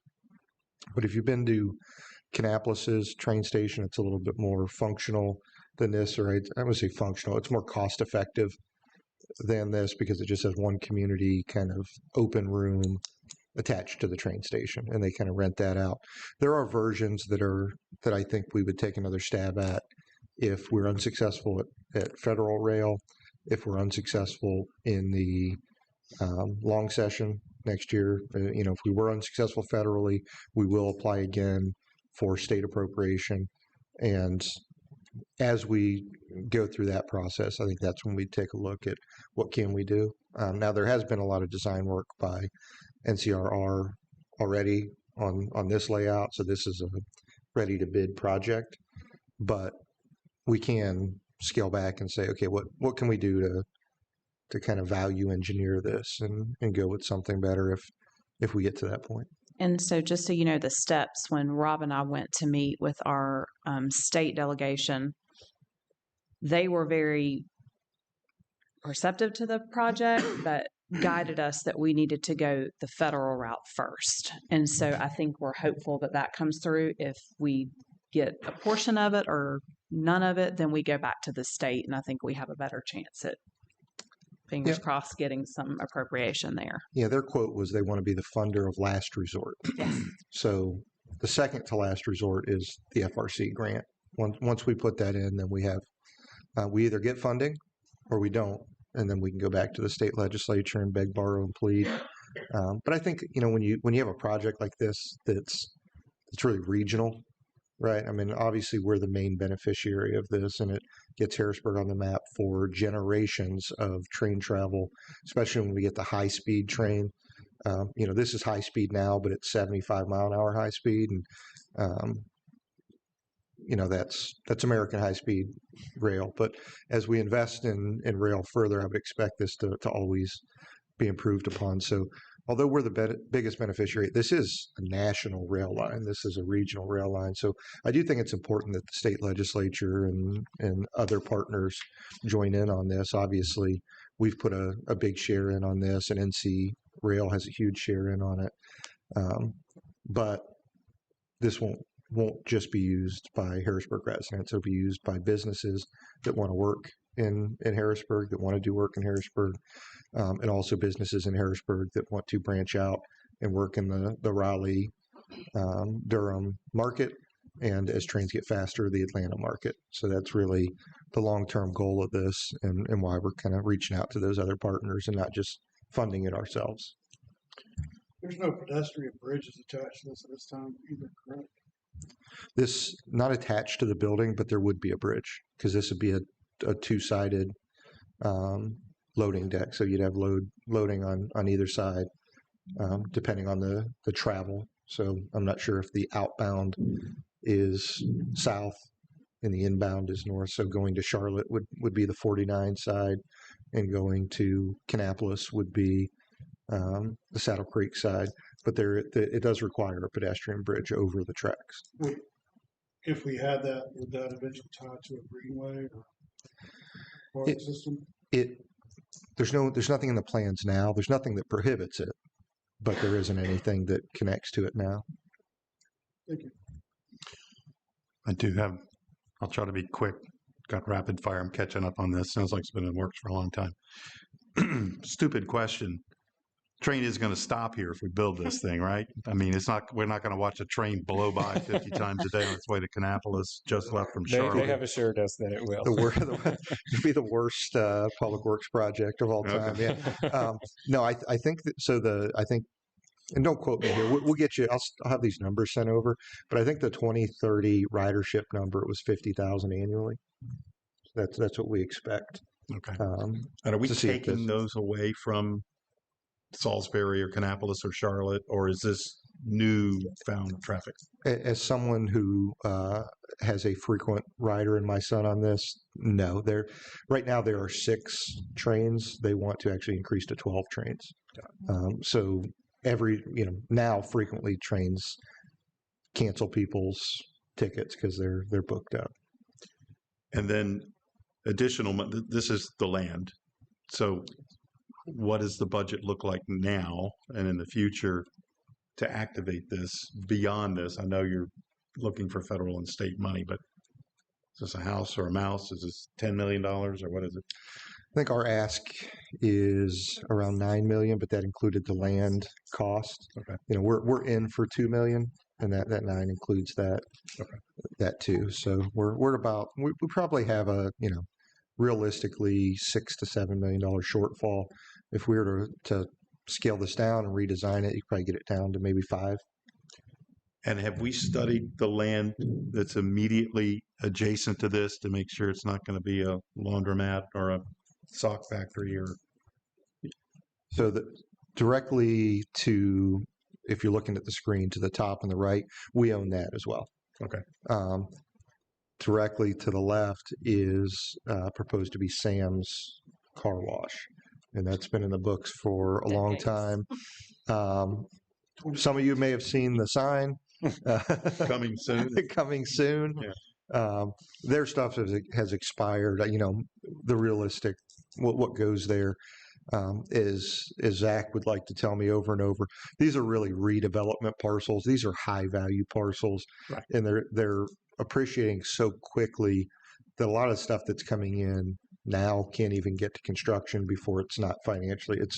The property's worth too much, and the seller wants to sell it to somebody else. Well, ideally, and I know we have economic development people, the complementary, we can't dictate who goes there, but if there were places that lended themselves to the people who are coming to a train station and had 20 minutes to kill in a coffee shop versus getting the car that they don't drive washed, I don't know. So I think it's important that we know who our neighbors are to the extent that we can for that. And then the parking here, I don't understand. Is there long-term parking contemplated here, or do you drop and go? Or yeah, there's parking both. This is all a parking lot here to the left. It's probably an equal size of parking, and we can get anybody that wants the documents on this full plan sets. We'll email council our grant application we took to the legislature in the spring, so you can kind of see the full layout. But there's parking here behind the building and between basically where the prospective car wash would go in the building. And then there's also parking around this traffic circle. And I know we derive benefit by being, a train stop, but do we get money for parking? Or are we on the hook to staff this office, or does somebody else staff that office beyond our office? Is this a revenue generator or revenue neutral, or what is this for us? It'd really be revenue neutral. The train station will be staffed and operated by NC Rail. Okay. So, or Amtrak. And so they'll employ the people that work there and take the ticketing and, do all that. This community space, that's us. That's like any other building that we have here. We'd be responsible for, maintenance of that and janitorial. The rest of the site is owned by the town, and we can do as we see fit with that. All right. Last question. How do we arrive at the value for that land? And is that fair? And if something went sideways and we remarketed with no hope of a train station, could we get our 1.7 back? Or yeah. So fair is subjective. I would say it's at this point has really been unfair to NC Rail. NC Rail purchased the property on our behalf 5 years ago. 1.3 million. 1.39 is the exact price that we're paying. Yeah, and don't quote me, but I mean it's 40-50% higher now. So they kind of bought it for us and agreed that we'd reimburse them whatever they paid 5 years ago. The property is now worth, maybe twice that, because in this area and Brian has also invested that money that we're supposed to reimburse with, and so he's made $200,000 in that amount of time. So, I at the sake of sounding ungrateful, we've kind of made out like bandits, and we appreciate NC Rail and their purchase of this property and fronting of it. But yes, if this project just absolutely, went up in smoke and it just was no longer viable, and NC Rail backed out and railroad, wouldn't do it, we would be in a very beneficial financial position with major marketable property on 49. And as you mentioned, Robert, it has been quite a long time, 5 years. But for clarification, I've always understood that it would never, ever have the possibility for light rail. Someone at the time was trying to advise that it would be. Do you have clarification on that? To me, I understand it's Yeah, this is not a light rail corridor, nor will it ever be. This is a high-speed rail connection. Light rail, if it ever gets into Cabarrus County, which, that's going to be a huge hurdle to overcome. That would go up the 29 corridor, follow out of University and into downtown Concord. That's more of the light rail look. This is a high-speed regional connector. Oh, that's a good question. Could I buy a ticket to Charlotte, get off, and transfer to the light that's rail? what they do in Philly, right? Yeah. See, up north, that works. I don't know how it works here, but up north, you get on Cherry Grove, you go to, Atlantic Beach or whatever, or casinos or whatever.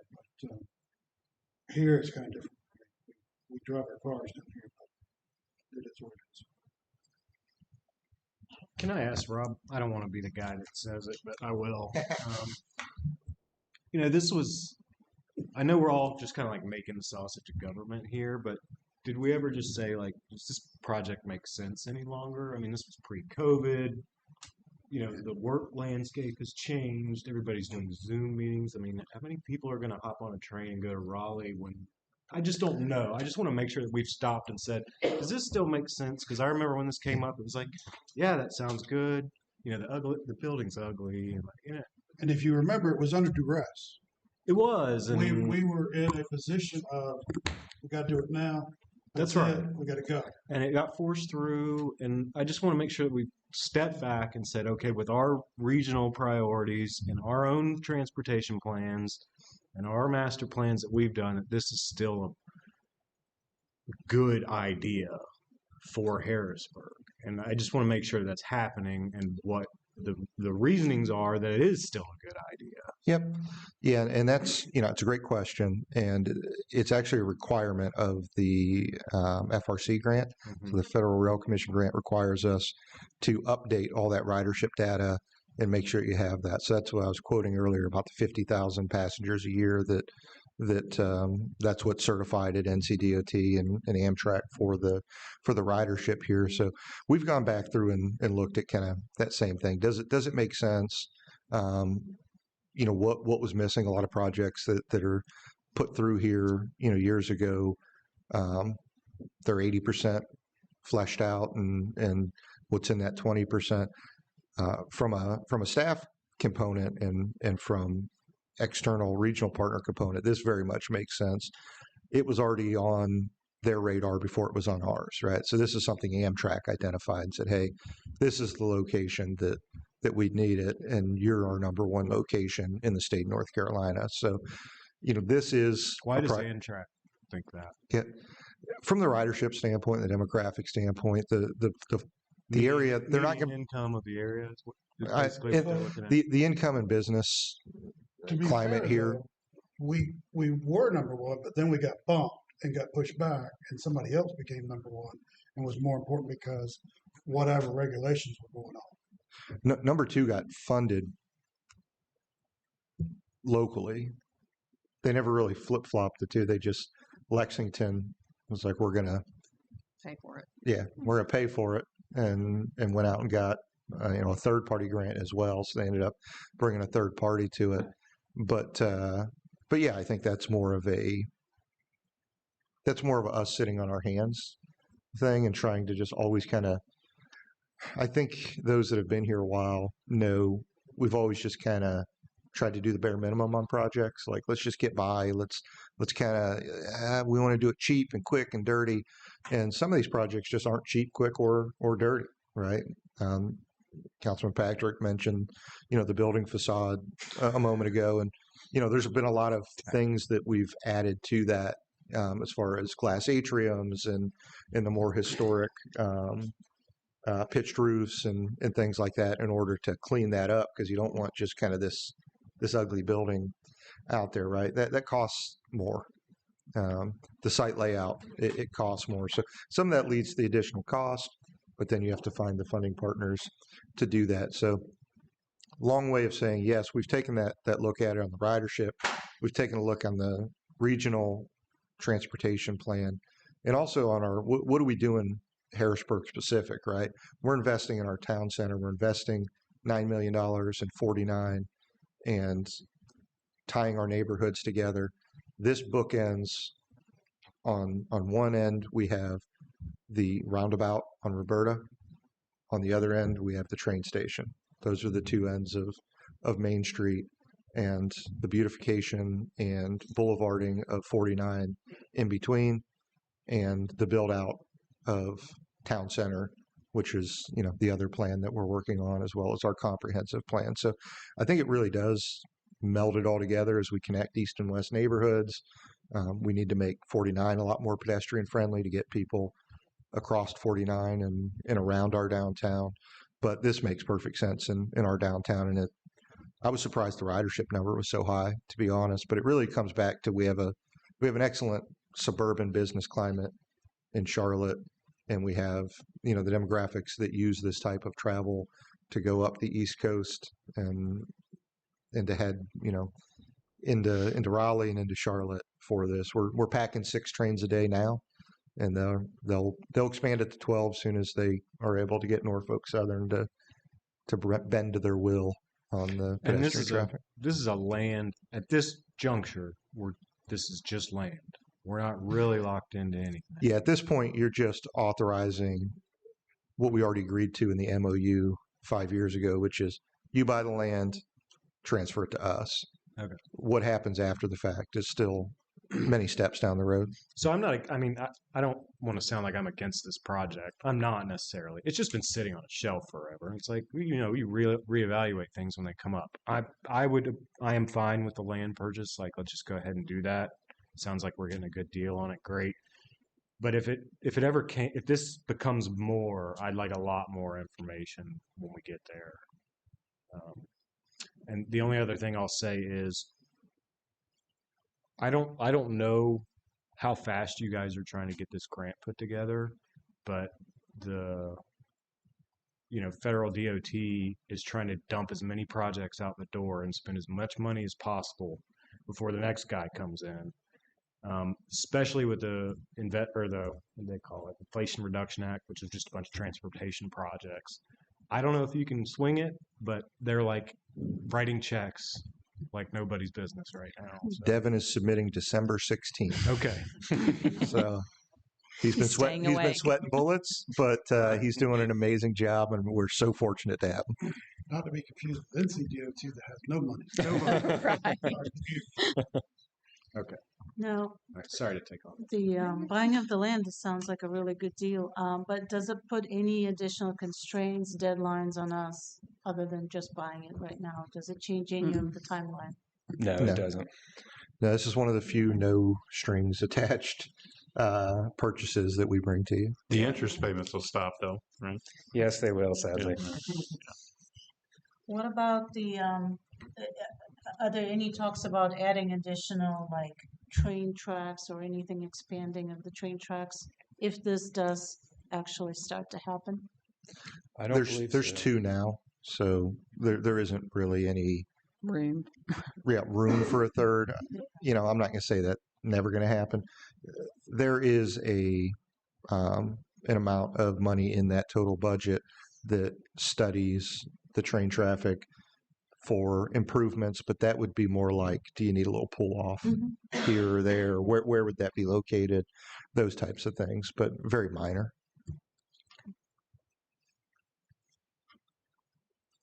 So if there are no other questions, is there a motion to approve the contract with NC Rail Company to purchase a parcel of land for Harrisburg Passenger Rail Station in the amount of $1.39 million? Motion. Is there a second? All in favor? Aye. Motion is carried. Thank you so much, Brian. Our one and only new business item this evening is the McKinley subdivision preliminary plat, and Shelley will be joining us again to give us an overview. Thank you, Mayor and Council. As introduced, this is a request to approve a preliminary plat in compliance with the town's UDO and development process. The staff's recommendation that you approve as presented. Now, this preliminary plat is associated with an approved conditional zoning petition titled the McKinley Subdivisions H2023-03, which was approved by Town Council in August of this year. This conditional zoning authorized the development of a 60-lot single-family residential subdivision on a 190-acre site with associated conditions of approval. The approving ordinance for that project is within your packet as Attachment B and outlines all the conditions of approval. So the developer is actually in the second step of a 5-step process, which brings us here tonight. So the first step in the development process is they obtain the conditional zoning, which the applicant has. So they're here tonight for the preliminary plat. Once this is approved, then they would go to construction plans. Once that's approved, they can go to final plats and ultimately start pulling zoning permits for actual constructions of the single-family homes. So just as a reminder, this is the approved conditional zoning plan for the McKinley subdivision. Again, 60 single-family residential lots on 190 acres located off Lower Rocky River Road. This preliminary plat was presented to the Planning and Zoning Board at its November meeting. The board approved a motion to recommend approval to the Town Council as presented here tonight, and also found that the plat is in compliance with the Unified Development Ordinance and the Harrisburg Area Land Use Plan. So with that, the Planning Board and staff is recommending approval as presented, and we've provided a recommended motion. Are there any questions for Shelley on the preliminary plat? Okay, with that, is there a motion to approve the preliminary plat for the McKinley subdivision as presented? Is there a second? All in favor? Motion is carried. Thank you so much. Rob, the only action items I have is to visit for discretionary funds for youth council. That's something I think we're going to get some more information on. And then Casey's going to send a calendar invite for the December 18th meeting. And then I also had on there that you were going to email council the grant application for the train station, just so we can see all of that. Did I miss anything else on action items? On the 18th, are we limited to how many council we can have?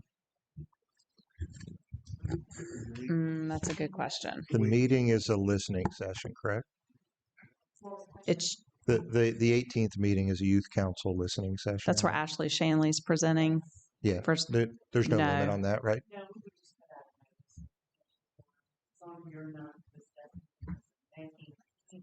No, there's nothing. Yeah, we're just viewing in the corner. And for clarification, are we still in that situation on P&Z meetings? Can we all be here if we chose, or can we not? Because in the day it was we're limited to 3, and we've done that before. We stopped. So I'll give you my opinion, but I'll let Rich chime in. But typically, what we see is, as a resident, you can attend anything. Many of you are friends with each other. You can be friends with each other. You can go to a birthday party, right?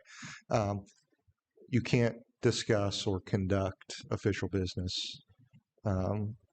with more than, well, you shouldn't do that at all, but you can't discuss or conduct it with 4 or more with a quorum under any means. But I'll let Rich correct me if I'm wrong anywhere. And those are also published, so that's already out for the public.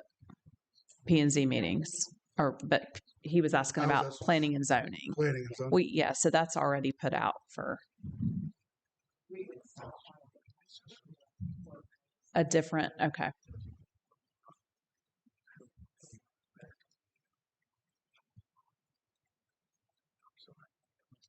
I didn't hear the exact question. The question is, years ago, it used to be that if 4 of council members showed up to a planning and zoning meeting, 1 had to leave. Are we still under that same guidance, or can 4 or more show up to a planning and zoning meeting? To observe. To observe. We're not there to conduct, but we're there to listen. The position we always took on that was what you just said, that 1 would need to leave, but we wouldn't have a quorum there. Because what we were trying to avoid was that there would be a discussion about town business. And it's hard to kind of avoid that if you have a quorum there and you're there to monitor another board that is conducting town business. So that's the reason that I took the position that I did about not having a quorum, was to avoid there being any possibility of a discussion like that, and then have someone come in later and say that we had an illegal meeting. So what would be the extra step, Janet? So is that in addition to when you publish that anyway? I don't publish those. Planning does that, but I would need to put out an additional. Okay. So I don't know that you would have to know ahead of time, at least a week ahead of time, if we were all going to come. What is the at least 40. And a potential quorum notice is just that. It's potential. You don't show up, you don't show up. But at least the public knows, hey, you may be here and you're not going to discuss town business, but you're not doing it in secret either. So anybody's more than welcome to attend. Anytime council has shown up at a P&Z meeting, none of us have ever, we're not there to comment. We're there to observe, take notes. And I never engage in any of those conversations. I'm not the person there to be seen. It's the P&Z and the developer. So it's ears only and out the door we go. But yeah, it's a pretty small and rare risk, and it's better just cover your bases if you have to, if that ever comes up. But yeah, it's not suitable to the meeting, and I think a lot of times, in my experience, councils kind of do themselves a little bit more harm by not plugging in or not attending something. Let's say your neighborhood has a development going on, you want to go, but you're trying to avoid a quorum or do this. There are ways to make sure that we're following the rules. So if you want to go to something, just let us know and we'll figure out how the sausage is made. Thank you. Before you, I just non sequitur. We're going to be away when our football team wins, right? So it'd be nice if we had some sort of, dialogue about what we do for them or proclaim them or a note from the mayor or something. We might not see them again until January. They can come here and sign autograph pictures or something. I don't know, but be nice to get some recognition. Yeah, we'll have something. Jeffrey did say, Jeffrey messaged me on Saturday after the game, Jeffrey being the head coach, but they do want to come back and say thank you to the council. Too much time going on right now. They're focusing on what they're doing, but when they come back, they certainly, whether it be the January meeting or February meeting. Be nice. Yeah, we discussed with Jeff, this problem you guys can recognize. We'll get that scheduled. Great. Any other action items? That's all I had, Mayor. Wonderful. And we do not have a need for closed session this evening. So with no further business, motion to adjourn. Second. Second. All in favor? Aye. Motion is carried.